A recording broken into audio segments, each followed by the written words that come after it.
नमस्कार, मैं हूं आशीष चित्रांशी और आप देख रहे हैं द न्यूज लॉन्चर। इस वक्त की बहुत बड़ी खबर और बहुत ही दुखद खबर है। दुबई में भारत का फाइटर जेट लड़ाकू विमान गिरा है। एयर शो में भारत का तेजस, जो स्वदेशी हल्का लड़ाकू विमान माना जा रहा है, जिसको लेकर के बहुत सारी उम्मीदें हैं। अमेरिका का इंजन है, एचएएल बना रहा है। करीब करीब 160 तेजस का ऑर्डर हो चुका है और अभी गिनती के तेजस मिले हैं सेना को, एयरफोर्स को, गिनती के। उसी में से एक तेजस दुबई के एयर शो में था और एयर शो में सिर्फ तेजस नहीं क्रैश किया, उससे बड़ी क्षति यह है कि पायलट की भी मौत हुई, शहीद हो गया पायलट भी। एक तेजस की कीमत 600 करोड़ रुपए। बड़ी मुश्किल से, बड़ी मशक्कत से, देखिए, अखबारों में या मीडिया पर जो चलाया जाता है, हिलेगा चीन, कांपेगा पाकिस्तान, बोलना तो पड़े। बमुश्किल 4 इंजन मिले हैं और फिर इंजन की सप्लाई ठप हो गई है। फिर रुकी हुई है इंजन की सप्लाई। ऑर्डर 160 का है। मार्च 2023 तक इनके जो है इंजनों की सप्लाई होनी थी। कई बार इस तेजस पर हमने चर्चा भी की है। तेजस इससे पहले भी क्रैश हुआ है, मतलब अभी गिनती क्या है नहीं है, लेकिन क्रैश इससे पहले भी है। मैं उस घटना पर भी आऊंगा, लेकिन पहले हेमंत जी को लाइए, क्योंकि डिफेंस जो है ये ऐसा बीट है पत्रकारिता में जिस बीट को कवर किया है हेमंत अत्री जी ने। तो मैं पहले विजुअल दिखा देता हूं। विजुअल देखिए, बहुत दुखद और बहुत बड़ी घटना है। इस पर क्या कहें, बहुत निस्तब्ध है। हम पहले करके देखिए, ये देखिए आप, ये इस पर कहीं, हालांकि मुझे लगता है इस पर चर्चा होनी चाहिए। कोर्ट ऑफ इंक्वायरी तो आदेश कर दिया गया है, लेकिन ये विजुअल है। विजुअल और भी कुछ विजुअल्स हैं इसके, अलग अलग एंगल से, वो विजुअल दिखा दीजिए।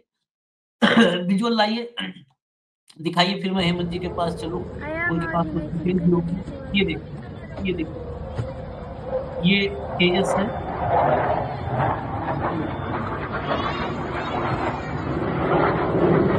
तो आप ये कह सकते हैं कि नोज क्रैश है। ये नोज, बिल्कुल जो नोज होता है ना फाइटर जेट, सीधा नोज आकर के जमीन में टक्कर मारा है और क्रैश हुआ है माना जा रहा है। और शायद एक आध विजुअल है तो वो भी दिखा दीजिए, नहीं तो इंडियन एयरफोर्स का जो ट्वीट है वो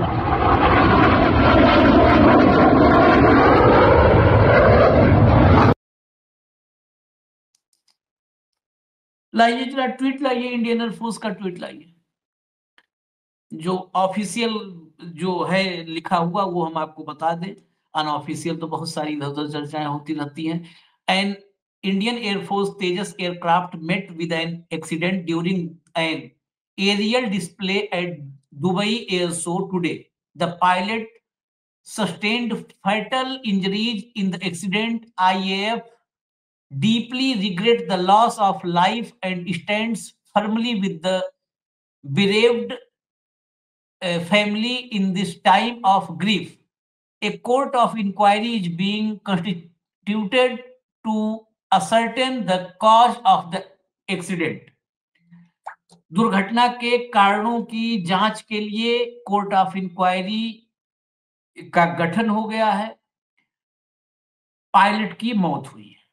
हेमंत भाई, और क्या अपडेट है? और ये क्रैश कितना बड़ा, मैं इस क्रैश को लेकर के इसलिए मैं चर्चा कर रहा हूं क्योंकि मैं आपको बता दूं, मेरे पास इतने कम वक्त में जो डिटेल्स आई हैं। तेजस विमान एक बार और क्रैश हुआ साल 2024 में। राजस्थान के जैसलमेर में तेजस क्रैश हुआ था, आपको याद होगा। जैसलमेर में जब ये क्रैश हुआ था तो हादसे के पीछे इंजन फेल होने की वजह बताई गई थी। ये बताई गई थी ऑफिशियल। आजकल कुछ जानकारी, इस दौर में सूचना पर बहुत अवरोध है, तो सूचनाएं आ नहीं पाती। अंतिम सूचना, प्राइमरी आती है, अंतिम आती नहीं। तो वजह बताई गई थी इंजन फेल होने को। बस ये उसमें एक अच्छी बात थी कि पायलट उसमें सुरक्षित बच गया था। आशीष इंजन भाई, इस तेजस में कुछ भी अपना नहीं है, मैं पहले बता दूं, बॉडी छोड़ करके। इंजन अमेरिका से है। हाँ हेमंत आशीष भाई नमस्कार, आपको सारे दर्शक साथियों को भी। भाई। देखिए, बहुत ही दुखद दिन है आज भारतीय वायुसेना के लिए भी और इंडियन डिफेंस इंडस्ट्री के लिए भी। जो हम आत्मनिर्भरता की बात करते हैं उसको एक बहुत बहुत बड़ा झटका लगा है इस क्रैश से। ऐसा नहीं है कि ये पहला है, जैसा आपने कहा 2024 में जैसलमेर में हुआ था और तब ये बताया गया था कि इसमें मेंटेनेंस का इशू था और मेंटेनेंस के इशू के कारण वो क्रैश हुआ था। आज जो ये है, ये आज आपको पता है दुबई इंटरनेशनल एयर शो जो है उसमें दुनिया की टॉप मोस्ट एविएशन कंपनियां अपने एयरक्राफ्ट लेकर के आती हैं। और ये दुनिया के जो ट्रेंडर है जो भी इसका एयर फोर्सेस का, उसमें एक ये बड़ा इवेंट माना जाता है और सारे बड़े मैन्युफैक्चरर्स इसके अंदर आते हैं। तो इसमें तमाम तरह की थ्योरीज, कॉन्स्पिरेसी थ्योरीज आएंगी। लेकिन जब भी कोई देश से बाहर कोई इस तरह का क्रैश होता है तो उसमें एक सैबोटेज का एंगल हमेशा रहता है। तो एक्सटर्नल सैबोटेज है नहीं है क्या है, वो भी देखना पड़ेगा। सबसे पहले तो मैं शहीद पायलट को नमन करते हुए आपको एक बात बताना चाहता हूं सारे दर्शकों को, कि जैसे ही एयरक्राफ्ट टेक ऑफ करके और अपनी पोजीशन ले रहा था ऊपर जाने के लिए, उसी समय ये फ्री फॉल होने लगा इसमें। और एक खतरा ये भी था कि कहीं ये दर्शकों पे और एयरपोर्ट जो है अल मखतूम एयरपोर्ट, उस हाँ पे अलग। अंदर ना गिर जाए, क्योंकि दुनिया के बहुत सारे फाइटर जेट वहां पर खड़े थे और बड़ी संख्या में दर्शक भी एयर शो देख रहे थे, क्योंकि आज पांचवां दिन है ना, लास्ट डे एयर शो का। तो उसमें सारे एयरक्राफ्ट अपनी अपनी वो दिखाते हैं सारी। ये देखिए कितने एयरक्राफ्ट खड़े ऑडियो हैं बंद यहाँ करिए, पर। ऑडियो। हाँ, हाँ, ये ये देखिए। तमाम एयरक्राफ्ट खड़े हैं, तो यहाँ पर बहुत बड़ा लॉस हो सकता था। लेकिन सैल्यूट है हमारे पायलट को, जो इस पूरे इस उसमें अपनी जान की परवाह ना करते हुए, वो चाहते तो इजेक्ट कर सकते थे, उन्होंने खुद के सेफली इजेक्शन की बजाय उन्होंने इस पूरे में भारतीय वायुसेना की क्या साख बचाई है कि जहाज को गिरते गिरते भी एयरपोर्ट के कुछ कैंपस से बाहर ले गए। फिर आपने देखा जिस तरीके से क्रैश होते हुए जहाज घिसड़ता चला गया बहुत दूर तक, और वो सारे के सारे विजुअल्स ये दिखा रहे हैं। कोर्ट ऑफ इंक्वायरी ऑर्डर हो गई, यह दुर्भाग्य से पायलट नहीं रहे इस पूरे मामले में। लेकिन जैसा मैंने कहा कि जो हमारा आत्मनिर्भर भारत का और डिफेंस इंडस्ट्री में जो एक सेल्फ रिलायंस का इशू है, उसको बहुत बहुत बड़ा झटका लगा है ये। और इसकी सारी की सारी जिम्मेदारी अगर हम कहें तो कहीं ना कहीं हमारे पॉलिसी प्लानर्स पे जाएगी, कोई ले चाहे ना ले। जिस हाँ। तरीके से पूरे के पूरे प्रोजेक्ट को आपने एनविसेज किया, ये प्रोजेक्ट कोई आज का नहीं है आशीष भाई, ये प्रोजेक्ट 1981 से चल रहा है ये। और 1981 में जिस तरीके से सारी चीजें हुई, उस समय एलसीए का कंसेप्ट था, लाइट कम्बैट एयरक्राफ्ट का, उस प्रोजेक्ट की शुरुआत हुई थी। और 2001 में 18 साल बाद सोचिएगा पहली तेजस की उड़ान हुई थी। और 2015 में मार्क वन भारतीय वायुसेना में शामिल हुआ, तेजस मार्क वन। और 2025 में एचएएल नासिक से उसने पहली उड़ान भरी। और 21 में 83 मार्क वन ए जेट के लिए 48,000 करोड़ रुपए की डील साइन की गई एयरफोर्स के साथ एचएएल की। और 2030 तक 180 जेट बनाने के लिए अब 3 प्रोडक्शन लाइन ऑलरेडी स्टेब्लिश हो चुकी हैं अपने एचएएल बेंगलोर के अंदर। ये तो इसकी पूरी की पूरी जो बैकग्राउंड है जो है। और निश्चित तौर पर ये जो जहाज को जो आप सेल्फ रिलायंस कहते हैं, मैं बिल्कुल साफ दो शब्दों में बता दूं कि इस विमान का 50% कल पुर्जा केवल भारत में बढ़ा है, बाकी चीजें बाहर से आई। And that includes engine also, जो जी इंजन जिसकी आपने बात की, जो डिले चल रहा है, जिसके कारण हमारा सारा प्रोजेक्ट डिले हुआ। दूसरा, इस विमान में जो फैसिलिटीज है वो निश्चित तौर पर दुनिया की बेस्ट ऑफ द बेस्ट उसमें है। लेकिन इंडिजिनस केवल 50% टेक्नोलॉजी है, बाकी सारी चीजें ए मिक्स ऑफ मेनी थिंग्स है। बाहर से इंपोर्टेड इंजन, कुछ चीजें और जो क्या बोलते हैं इसको, जो सिस्टम्स होते हैं इसके अंदर, वो सारे इसके अंदर बाहर के हैं। वायुसेना ने भी अभी जब मैं और आप बात करें तो उसके डेथ की, पायलट की डेथ की घोषणा कर दी है। और कोर्ट ऑफ इंक्वायरी जैसा कि होता है उसके भी ऑर्डर हो गए।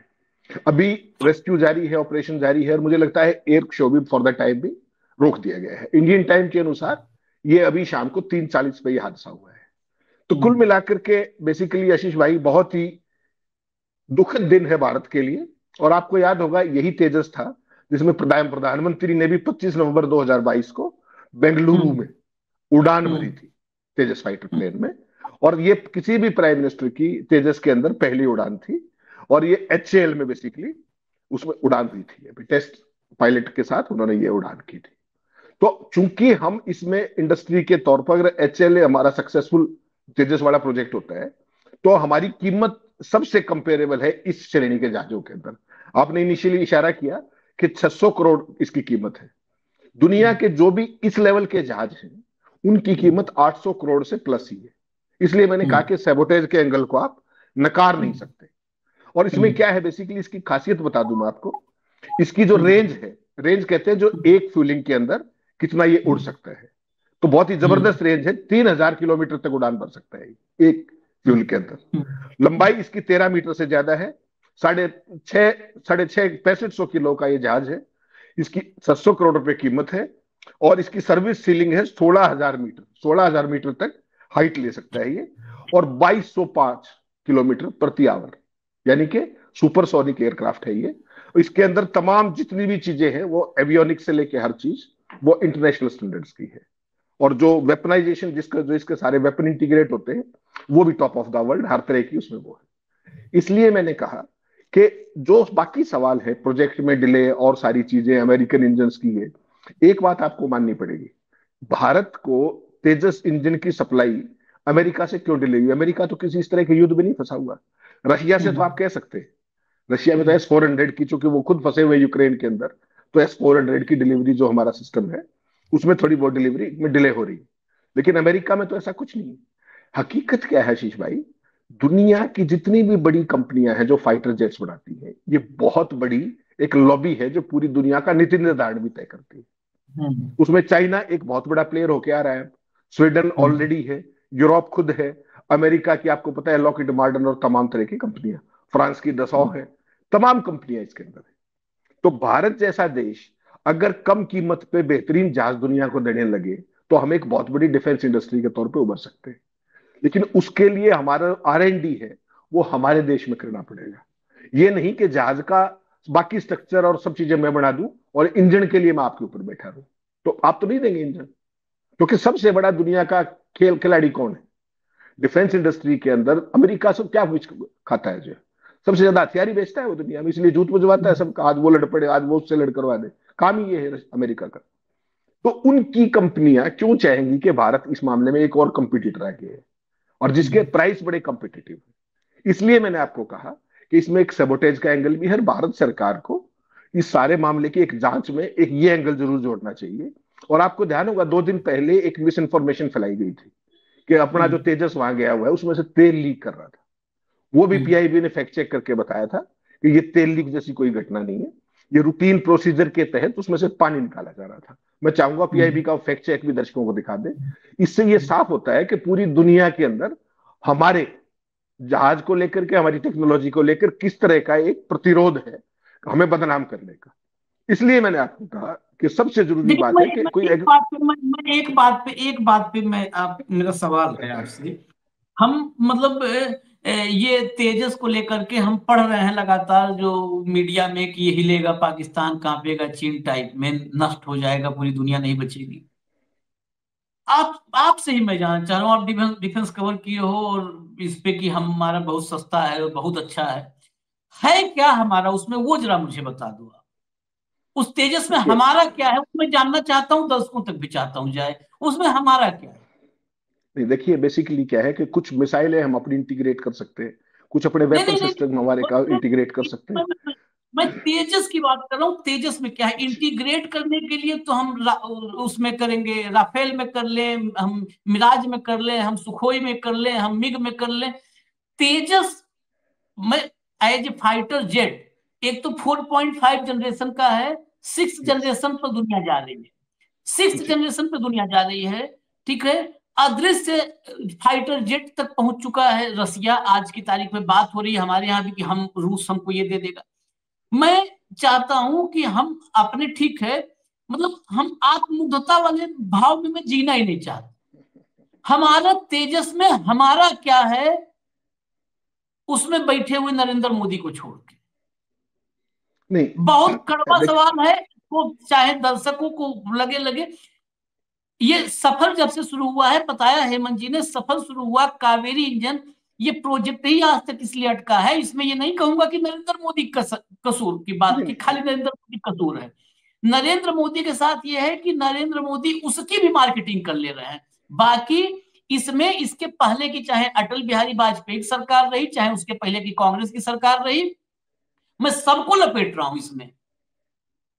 हेमंत भाई, आशीष भाई, बस आशीष अंतर भाई देख, हेमंत, मेरा मेरा एकदम तथ्य बिल्कुल क्लियर हो जाए दर्शकों के सामने।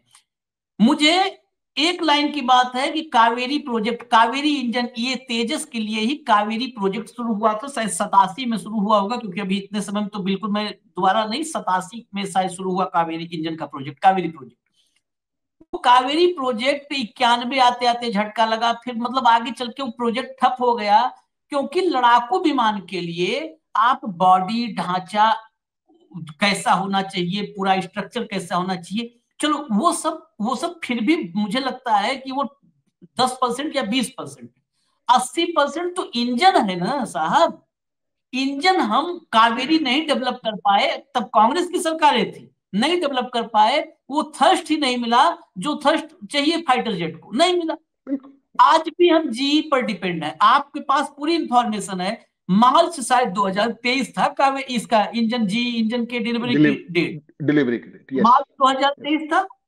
23 खत्म, 24 खत्म, 25 खत्म, कितने इंजन आए हैं? 4 आए हैं मेरी जो जानकारी है, चार 4 चार इंजन चार आए, चार चार 4 इंजन आए हैं। आपके ऑर्डर कितने हैं? 180।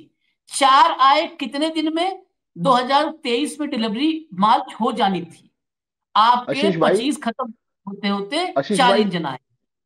इस फिस्कल हम ईयर के किस पर अंदर सीना फुलाएं, किस बात पे सीना फुलाएं, बताइए बताइए। इस वित्त वर्ष के अंदर एयरफोर्स को 12 तेजस थे, वो एयर डिलीवर किए जाने थे इस हम्म, फिस्कल ईयर के अंत तक, 31 मार्च तक। ठीक। हम्म, और इंजन आए हम्म, हैं 4। तो आप डिलीवरी शेड्यूल हम्म, समझ सकते हैं क्या है। हम्म, अब जरूर जी हम्म, कह रहा है कि हम थोड़ा एक्सपेडाइट करेंगे, लेकिन हमारी टाइमलाइन तो फिर मिस होगी। आपने कहा कि इसमें क्या क्या है, असली बात बिल्कुल सही है कि अगर इंजन ही बाहर से आ रहे हो तो फिर आपका अपना क्या है। तो उसमें हम्म, इसमें बहुत सारी चीजें जहाज के अंदर, एक उसका स्ट्रक्चर है, उसके एवियोनिक्स हैं, उसके अंदर तमाम हम्म, चीजें हैं। अब वो सारी चीजें लोकल आप डेवलप कर सकते हैं, लेकिन मेन चीज तो वही बात है, इंजन है। अब अगली बात पे आइए। इसमें मॉडर्न टेक्नोलॉजी के तहत इसराइल का ELM 2052 रडार लगा हुआ है। इसके साथ तेजस एक साथ 10 लक्ष्यों को ट्रैक भी कर सकता है और उनको सीधा निशाना भी बना सकता है। इसकी खासियतें यह है कि 460 मीटर का जो छोटा सा रनवे होता है, उस पर ये टेक ऑफ भी कर सकता है। तो ये बहुत कम, क्योंकि फाइटर एयरक्राफ्ट आप समझते हो, उसकी सबसे बड़ी चीज, उसको बड़ी विपरीत परिस्थितियों में हमेशा उड़ने के लिए रनवे नहीं मिलेंगे। थोड़ी सरफेस जहां पे होगी तो वो उसमें उड़ सके, तो एडिशनल एडवांटेज माना जाएगा। लेकिन जो मैंने आपको बात कही है, बेसिकली क्या है कि 6500 किलो का जहाज, और उसका भी इंजन अगर आप बाहर से मंगा रहे हैं 4.5 जनरेशन में, तो आपका इनिशियल R&D क्या है, और जो आपने कहा ना फिर उसमें छाती पीटने का क्या है, कांप जाएगा चीन, और वो इस देश का एक ऐसा सच बन चुका है जो हर चीज में किसी का फोटो लगा करके कांप जाए और दहल जाए और फलाड़ा। ये आजकल आपके जो एंकर भाई बैठे हैं मीडिया में, इनको यही होमवर्क दिया गया है कि बस सब कुछ हम ही कर देंगे। सवाल वो नहीं है, ये सीरियस इश्यूज हैं बेसिकली, और सीरियस इश्यूज को सीरियसनेस के साथ ही देखा जाना चाहिए। इस प्रोजेक्ट में डिले है, इसको अगर आप केवल एक बात सोचिए, आपको ध्यान होगा जब अपना क्या नाम है, दसौर से हम राफेल खरीद रहे थे, तो राफेल का ऑर्डर कितने का था? 126 का एक राफेल का ऑर्डर था ना। उसमें क्या था कि 18 जहाज देगा दसौर, फ्लाई फ्लाई उस कंडीशन के अंदर, फ्लाई अवे कंडीशन, और 108 जहाज HAL में मिलेंगे विद टेक्नोलॉजी ट्रांसफर। वो टेक्नोलॉजी ट्रांसफर आती, हमारे यहाँ असेंबली लाइन बनती इंडिया के अंदर, हमारी R&D को मजबूती मिलती, हमारे सारे कंसेप्ट ज्यादा क्लियर होते। All of a sudden Modi ji आए और जाकर के 126 वाली डील को कुल 36 पे कर दिया। तो इसके लिए किसको जिम्मेदार मानेंगे आप? इसके लिए तो HAL जिम्मेदार नहीं, पॉलिसी तो सरकारें फैसला करती है। वरना आज आप 36 जो राफेल लिए घूम रहे हो, उसमें से केवल 18 बन के आते हैं और बाकी HAL में काम चल रहा होता है। तो टेक्नोलॉजी भी नहीं मिली हमें, टेक्नोलॉजी से भी महरूम हो गए, और जहाज भी महंगा मिला। तो ये कौन सी रणनीति हुई, जरा मुझे ये बता दीजिए डिफेंस परचेज में। तो ये जो डिफेंस का मामला आशीष भाई, ये बहुत ही पेचीदा मामला है, क्योंकि आज का ये अवसर ऐसा है कि हमारा जहाज गिरा है बहुत ही अनफॉर्चुनेट सर्कमस्टांसेस में, we have lost our very brilliant pilot. तो उस स्थिति में उन सारे सवालों को थोड़ा सा मैं आज अवॉइड करना चाहूंगा। बेशक नीतिगत तमाम चीजें हैं जिन पर बात की जा सकती है, सवाल पूछे जा सकते हैं, लेकिन मुझे लगता है आज का दिन थोड़ा सा ऐसा है जिस पर हमें इस चीज को अवॉइड करके केवल मूल सवाल कि हमारी R&D अब तक इतनी सक्षम क्यों नहीं हो पाई कि हम सारी चीजों को, इंजन से लेकर एवियोनिक्स से लेकर के वेपन सिस्टम्स, हम अपने क्यों नहीं इंटीग्रेट कर सकते, हम अपने क्यों नहीं डेवलप कर सकते। तो बेसिकली क्या है, अगर राफेल का जो प्रोजेक्ट जो इनिशियल था, 126 जहाज हैं, 18 बने बनाए आएंगे रेडीमेड कंडीशन में, फ्लाई अवे कंडीशन, और 108 एचएल में बनेंगे, तो आप समझ सकते हैं उसका क्या फायदा होता है। हमारे यहाँ पूरी की पूरी असेंबली लाइन बनती है अच्छे से, R&D में मदद मिलती है हमें, एक कंसेप्ट क्लियर होता है कि फॉर फिफ्थ जनरेशन जहाजों में किस तरह की टेक्नोलॉजीज है, तो हैंड्स ऑन इंफॉर्मेशन मिलती है, हैंड्स ऑन जानकारी मिलती है, और उसमें टेक्नोलॉजी ट्रांसफर का कंप्लीट, आप समझिए, टेक्नोलॉजी ट्रांसफर का कंप्लीट उसमें एक क्लॉज था। और एक चीज मत भूलिएगा, उसके अंदर जो राफेल का जो बेसिक मॉडल है, उसमें इंडिया स्पेसिफिक एनहांसमेंट करवाई गई थी। अब क्या हुआ, आप कहते हैं ना कि जो सवाल उठते हैं, जो मोदी जी जो राफेल लेकर के आए वहां से, उसमें इंडिया स्पेसिफिक एनहांसमेंट जो थी, जो 126 जहाजों पे ट्रांसफर उसमें डिवाइड होनी थी कीमत, वो केवल 36 पे हुई है, और टेक्नोलॉजी भी हमें नहीं मिली। यानी कि मैंने ही आपसे टेक्नोलॉजी डेवलप करवाई, मैंने ही उसकी कीमत दी, और वही टेक्नोलॉजी मुझे मिली नहीं, केवल 36 जहाजों पे निर्भर होकर रह गई। तो ये इस तरह के जो विजन है ना, अरे बेसिकली दिस इज पैरोकियर। मैं और जोड़ दूं, आप आपका तो ये आपकी तो बीट है, आपका फील्ड, और जोड़ देता हूं इसमें। टेक्नोलॉजी मिलना छोड़ दीजिए, अभी ऑपरेशन सिंदूर में राफेल पर अपने सोर्स कोड जो की, है सोर्स कोड की दिक्कत आई। अटैच, हाँ हाँ, अपना अटैच करना था कि हम अपने मिसाइलें ब्रह्मोस और ये सब वो कर लें, तो उसके लिए हमने उससे जो मांगा, उससे क्या उसको बोलते सोर्स हैं, code, source code. Source code. Source code मांगा, सोर्स कोड नहीं दिया। अब एक बात और भी बता देते हैं, रूस के साथ जो SU-57 की आज बात हो रही है, 2007 में रूस के साथ एक समझौता हुआ था, और ज्वाइंट वेंचर में ये था कि ज्वाइंट वेंचर में रूस और भारत एक मतलब फाइटर जेट डेवलप करेंगे, और उस सोर्स कोड ही छोड़ दीजिए, टेक्नोलॉजी ट्रांसफर होगी, और एक इतने समय के बाद जब ये डेवलप हो जाएगा तो भारत में बनेगा। उसको 14 के बाद उस समझौते को शायद 16 में या 17 में उसको फाइनली, पहले तो ठंडे बस्ते में डाला गया, फिर फाइनली 16-17 में उसको रद्द खत्म कर दिया गया उसको। नहीं आशीष इतने भाई, नहीं है। उसमें उसमें उसमें कुछ और था। फिफ्थ हाँ जनरेशन जो फाइटर एयरक्राफ्ट है, उसके लिए हमारा जेवी प्रोजेक्ट था रशिया के साथ। हाँ जैसे अपना हाँ हाँ। ब्रह्मोस जो ज्वाइंट वेंचर है ना, वैसे ही था वो। हम्म। पहले हाँ लगातार भारत सरकार कोशिश करती रही कि हम उस पर बढ़ते जाए, फिर मोदी हाँ। जी की आत्मनिर्भर सरकार आ गई, धीरे धीरे वो ठंडे बस्ते में जाते जाते वो क्लोजर पे पहुंच गए, वही फिफ्थ बता जनरेशन रहा ना, एयरक्राफ्ट। वही और बता रहा कि उसमें, हाँ, और मैं एक ये चीज भी और मत बता, भूलिएगा, रुपए, रुपए एक की चीज और बात। मत हाँ भूलिएगा, हाँ सुखोई 30 MKI जो हमारे यहाँ बन रहा है अब, वो सेम हाँ मॉडल पे था। सुखोई सारे हाँ हमारे HL में ही बन रहे हैं अभी, ये ध्यान हाँ रखिएगा। हाँ हाँ। तो Su-57 अगर इंडिया में बनता तो एक तो उसकी कॉस्ट आधी रह जाती, सोचिए आप। हम्म फिर हम्म हैंड्स ऑन टेक्नोलॉजी, सारी चीजें, वो सारे के सारे प्रोजेक्ट शेल्व कर दिए गए। किन कारणों से किए गए, वो एक अलग दिन बहस हो सकती है।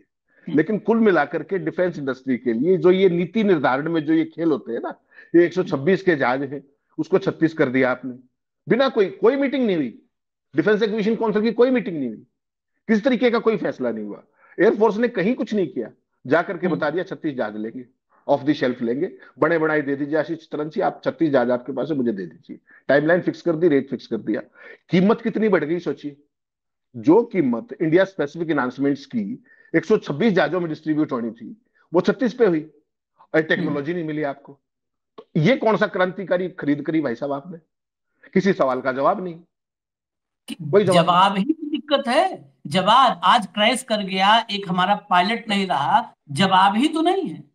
जवाब नहीं है किसी बात का। तेजस की हेमंत भाई ने बहुत, मैं चाहता हूं कि हेमंत भाई ने जितना बताया है उससे दोगुना उसमें आवे, उसके में जितनी खूबी है। पहली बात तो समझ लो कि हमारा कुछ है ही नहीं है, हम असेंबलिंग सेंटर बने हैं। हेमंत जी ने बताया ना कि इजराइल का रडार होगा, अमेरिका का इंजन होगा, तो हमारा क्या फैब्रिकेशन का काम है? फैब्रिकेटर थोड़ो हैं हम, हैं?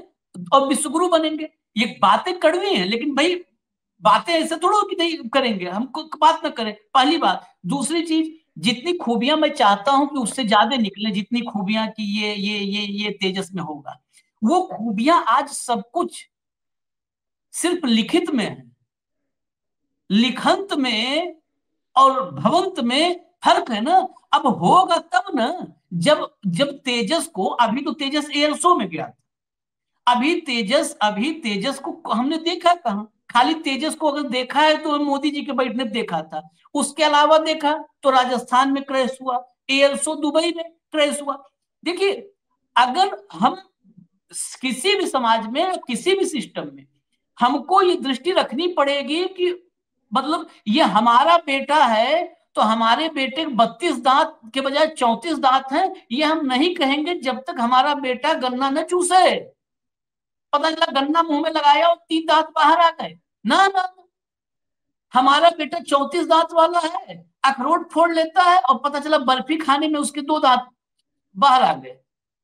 नहीं, हम उस बेटे की तारीफ करेंगे तो बेटा जाके समाज में जगहसाई हमारा करवाएगा।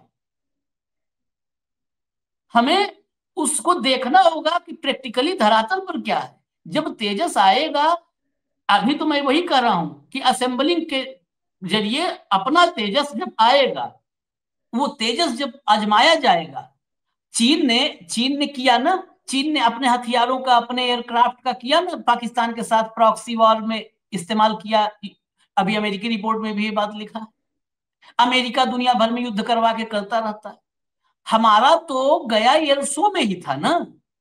तो बहुत सारे सवाल हैं, इन सवालों को करने से और इन सवालों पर मतलब ये सवाल करने से और इन सवालों को जवाब देने से थोड़ा हम लोग कतराते हैं, क्योंकि हमारा अपने पर ही तो मुझे लगता है ज्यादा चिंतन करना है। हमें फ्रांस पे, अमेरिका पे और रूस पे क्यों चिंतन करना, हमें अपने चिंता कर लेना। हमारी मीडिया, हम लोग पूरे दिन किस पर बहस करते हैं। आज पूर्व सीआईए अफसर ने पाकिस्तान को बेइज्जत कर दिया।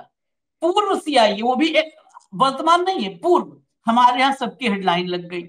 कल जब वर्तमान में अमेरिकी सरकार के भीतर, वहां पर कोई ऐसा नहीं था टुटपुजिया, वहां की सरकारी रिपोर्ट आई और कांग्रेस में रखी गई, हमारे मीडिया को साफ सूंघ गया था।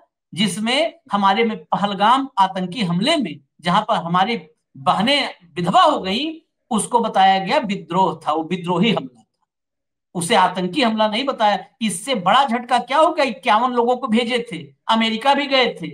एक तो भाजपा का सांसद गोल्फ खेलने खेलते वक्त चला गया था मिलने के लिए, फटकार के भगाया था ट्रंप ने। है? उसी अमेरिका ने हमारे देश पर हुए आतंकी, हमारे छाती पर हुए आतंकी हमले को क्या बोला, विद्रोही हमला। ऑपरेशन सिंदूर में विजेता किसको बताया, हेमंत भाई? पता नहीं देश में कब समझेंगे लोग, हम लोग तो देशद्रोही घोषित हो जाते हैं। ऑपरेशन सिंदूर में बताया कि पाकिस्तान सक्सेस पाकिस्तान को मिली है, यानी पाकिस्तान विजेता रहा, हम हार गए। ये अमेरिका की ऑफिशियल रिपोर्ट है। और जिस एयर शो की बात किए, इस एयर शो में दुनिया भर की 1500, मतलब जो छोटे मोटे से लेके कागज के जहाज से लेकर के और फाइटर जेट तक बनाने वाले सब वहां मौजूद थे। दुनिया का सबसे बड़ा एयर शो था। ये आपको मैं दिखा देता हूं। ये राहुल का ट्वीट आ गया है। राहुल का भी ट्वीट आ गया। Deeply saddened by the loss of our brave IAF pilot in the Tejas crash at Dubai air show. My heartfelt condolence to his family, the nation stand with them, honouring his courage and service. खैर, ये राहुल का आ जाए, मोदी का आ जाए, इस tweet से, इस संवेदना से खाली नहीं, संवेदनाएं ही हम लोग जिंदगी भर जताते रहेंगे। यही काम है। एक बात बताओ, हमारी संवेदना में कहता हूं थोड़ा, आप हमको कहते हैं कि थोड़ा सा मिठास लाओ, कड़वापन कम करो सवालों में आप। लेकिन मैं बताऊं, मेरी संवेदना, आपकी संवेदना, राहुल की और मोदी की संवेदना से उस परिवार का पेट भर जाएगा, उस परिवार की छत पूर्ति हो जाएगी। है?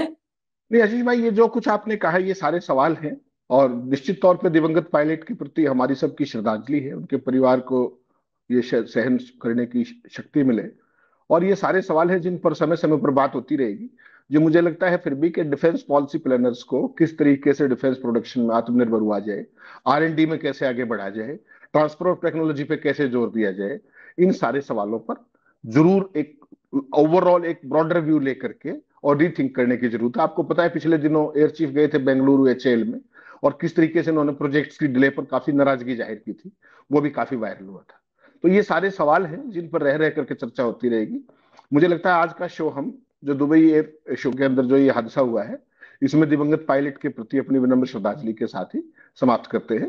चलिए, एक बार चलते चलते हम फिर वही कहें कि हमारी संवेदनाओं से कुछ उस परिवार को कुछ राहत नहीं मिलने वाला है, लेकिन फिर भी हमारे भारत का एक बेटा, एक भाई हमारा आज शहीद हुआ है और एक बड़ी क्षति हुई है भारतीय वायुसेना को।